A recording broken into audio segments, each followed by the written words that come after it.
اعوذ باللہ من الشیطان اللعین الرجیم بسم اللہ الرحمن الرحیم رب اشرح لی صدری ویسر لی امری واحلل عقدۃ من لسانی یفقہوا قولی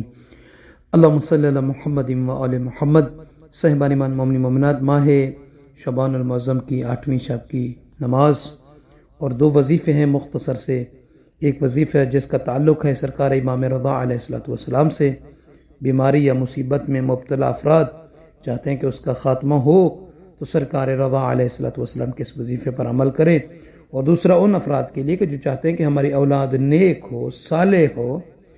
ہماری اولاد جھگڑالو نہ ہو، بری نہ ہو، تو ان لوگوں کے لیے مختصر سا وظیفہ بیان کریں گے۔ آئیے وہ احباب کہ جنہوں نے ابھی تک نجفی کربلا چینل کو سبسکرائب نہیں فرمایا، لطفاً و محبتاً اس چینل کو سبسکرائب فرما دیں، لائک اور شیئر کر کے دوسرے مومنین کو بھی صدقہ جاریہ سمجھ کر شامل کیجیے گا، جزاک اللہ۔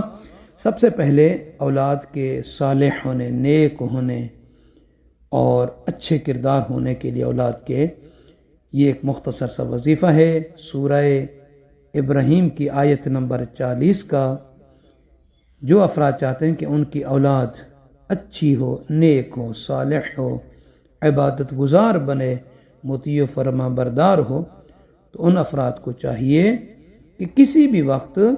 3 مرتبہ سورہ ابراہیم کی آیت نمبر 40 کو بسم اللہ الرحمن الرحیم وَأَصْلِحْ لِي ذُرِّيَّتِي رَبِّ اجْعَلْنِي مُقِيمَ الصَّلَاةِ وَمِن ذُرِّيَّتِي رَبَّنَا وَتَقَبَّلْ دعا۔ اس دعا کو روزانہ پڑھتے رہیں تو انشاءاللہ تعالی اس کی تاثیر اور اثر یہ ہوگا کہ آپ کی اولاد نیک بنے گی، اچھی بنے گی، صالح بنے گی، مطیع و فرما بردار ہوگی، نافرمانی ان سے ختم ہوگی، بری عادتیں ان سے ختم ہوں گی۔ اور دوسرا وظیفہ ہے سرکار مولا شاہ خراساں امام رضا علیہ السلام کا، فرماتے ہیں کہ اگر کسی بندے میں بیماری یا مصیبت ہو، یعنی کوئی ایسا بندہ ہے جو بیماری یا مصیبت میں مبتلا ہے،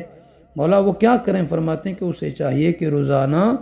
100 مرتبہ یا واحدو کہے۔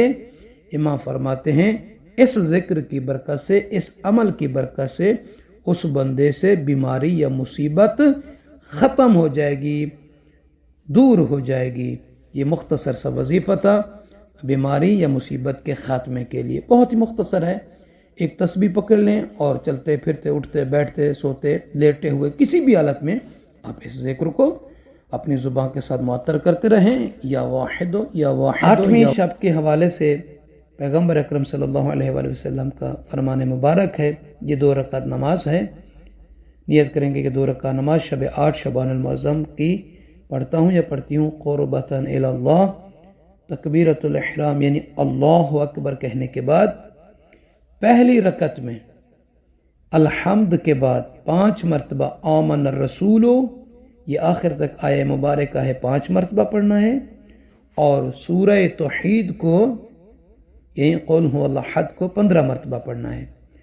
اور دوسری رکعت میں الحمد کو 1 مرتبہ پڑھنا ہے، اور قل